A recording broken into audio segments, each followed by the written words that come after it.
April 26, 1986. A group of Soviet firefighters received what sounded like a normal emergency call. A fire at the Chernobyl nuclear power plant. Nobody warned them the reactor core had exploded. Nobody told them the air itself was radioactive. So they climbed into their trucks, and drove straight toward the deadliest nuclear disaster in history. Some of them were joking on the way there. Within hours many would begin dying. At 1:23 a.m. reactor number 4 exploded during a late-night safety test. The blast ripped the reactor open. Burning radioactive graphite blocks were thrown across the plant. A glowing column of radiation rose into the sky. But inside the Soviet system, confusion and denial spread immediately. Some officials still claimed the reactor was intact. That lie would kill people. Because the first responders entering the plant had no idea what they were walking into. When the firefighters arrived, they saw flames across the facility. The night sky glowed blue. Witnesses later described it as strangely beautiful. But that glow was radiation. The men climbed onto rooftops carrying hoses through radioactive smoke. Pieces of reactor graphite were scattered everywhere. One firefighter picked up a black fragment with his bare hand. Moments later his skin began burning. Another kicked a piece aside with his boot. Soon after, he felt intense pain shooting through his leg. The radiation was already destroying tissue beneath their skin. But none of them understood what was happening. They thought this was an ordinary industrial fire. The most dangerous area was the roof. Burning reactor debris had landed there after the explosion. The firefighters climbed directly into it without protective suits. Without respirators. Without proper radiation equipment. As they sprayed water onto the flames their bodies absorbed lethal radiation doses. Some started tasting metal in their mouths. Others became dizzy. Then came nausea. Then vomiting. Still they kept working. Because fires were spreading across the plant.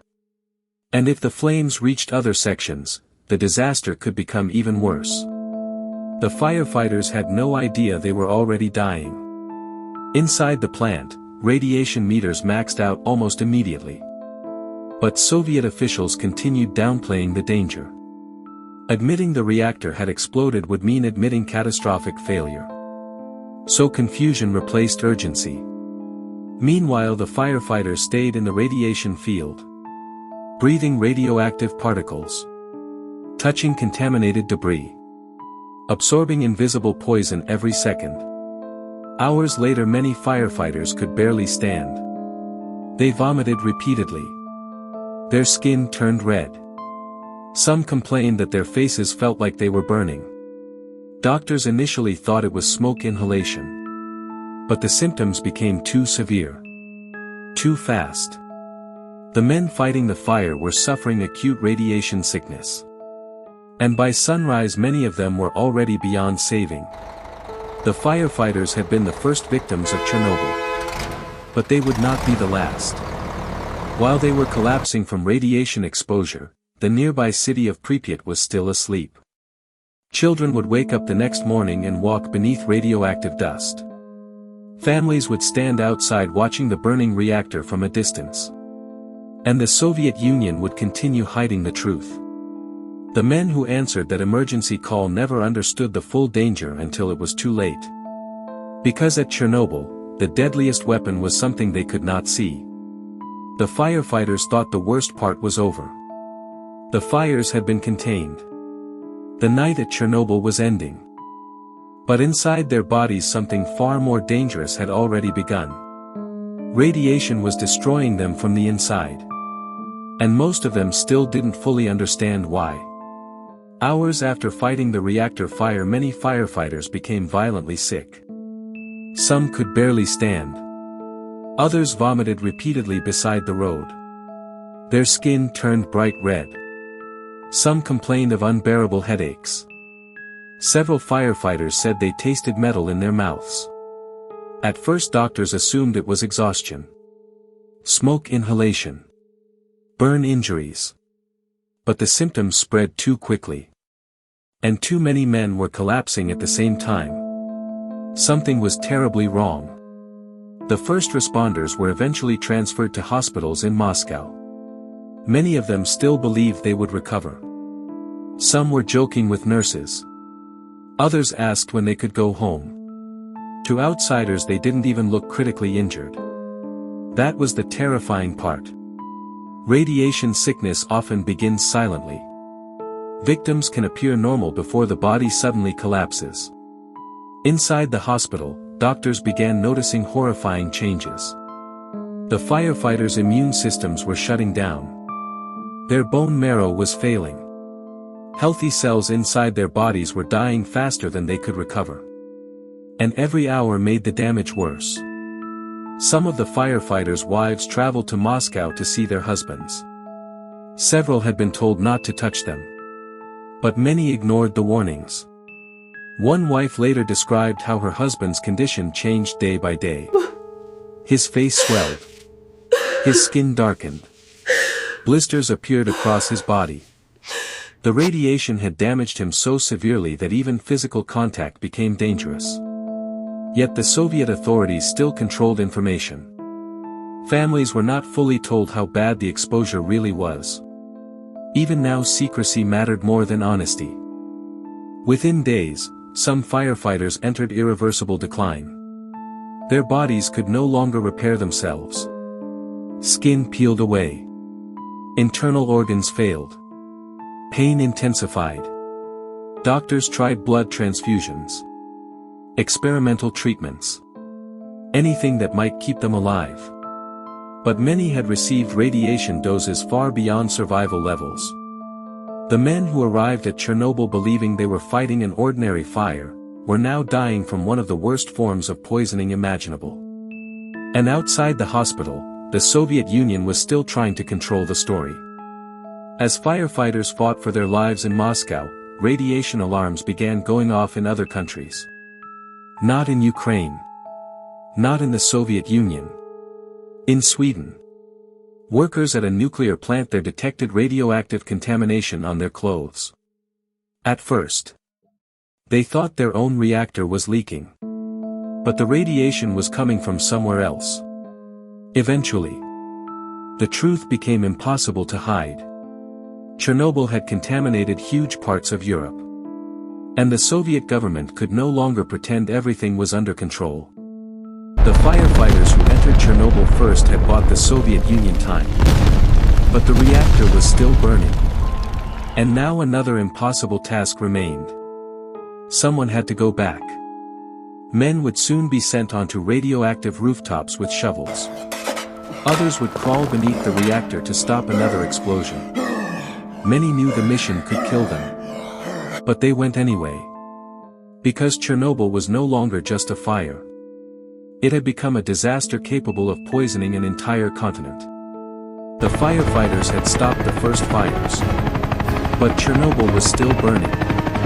Deep inside reactor number 4, radioactive fuel continued releasing contamination into the atmosphere. And Soviet officials realized something terrifying. If another explosion happened, the disaster could become even worse. So thousands of men were sent back into the radiation zone. Many of them knew they might never come home. One of the deadliest places in Chernobyl was the roof near the destroyed reactor. Chunks of radioactive graphite still covered the area. Radiation levels were so extreme that robots sent to clear the debris quickly failed. Their electronics stopped working. So the Soviet Union used human beings instead. Young soldiers were ordered onto the roof with shovels. Their mission sounded simple. Run onto the roof. Throw radioactive debris over the side. Run back. But every second there exposed them to dangerous radiation. Some men were only allowed to stay for less than a minute. They became known as biorobots. Because human bodies were succeeding where machines could not. Another fear haunted Soviet scientists. Beneath the reactor was a large pool of water. If the molten nuclear fuel burned through and reached it, a massive steam explosion could follow. Some experts feared it might destroy nearby reactors and spread even more radioactive contamination across Europe. So 3 men volunteered for an almost impossible mission. They entered flooded underground tunnels beneath the reactor. Their job was to drain the water before disaster struck. The tunnels were dark, filled with radioactive water. At times, the men moved almost entirely by flashlight. They knew the mission could kill them. But they kept searching for the valves. Finally, they found them. And the water began draining. The Soviet Union later treated them as heroes. Because if they had failed, the consequences might have been catastrophic. As weeks passed, hundreds of thousands of workers were brought into the exclusion zone. Soldiers, miners, engineers, construction crews. They became known as the liquidators. Their task was to contain the disaster. Some buried contaminated soil. Others destroyed radioactive buildings. Entire villages were abandoned. Homes, schools, animals. Everything left behind. Pripyat itself became a ghost city almost overnight. Children's toys still sat inside empty apartments. Classrooms remained frozen in time. But nobody could live there anymore. The radiation had poisoned the city. Official Soviet death numbers remained low for years. But the true human cost of Chernobyl remains heavily debated even today. Many firefighters and workers later developed cancers. Others suffered long-term illness after exposure. Large areas of land became contaminated for generations. And the disaster permanently damaged trust in the Soviet government. Because Chernobyl revealed something terrifying. The system had hidden the truth even while people were dying. The firefighters were never properly warned. The residents of Pripyat were not evacuated immediately. And thousands of ordinary people were forced to face a disaster they barely understood. The first firefighters who arrived at Chernobyl thought they were responding to a normal industrial fire. They carried hoses instead of radiation suits. They touched radioactive debris with bare hands. And many of them died before fully understanding what had happened. But without those firefighters, the disaster could have become even worse. They bought time. At the cost of their own lives. Today, the ruins of Reactor number 4 still stand beneath a massive steel shelter. And nearby, the city of Pripyat remains abandoned. Silent. Empty. Frozen in 1986. A reminder of the night ordinary men were sent into hell, without knowing it was already killing them.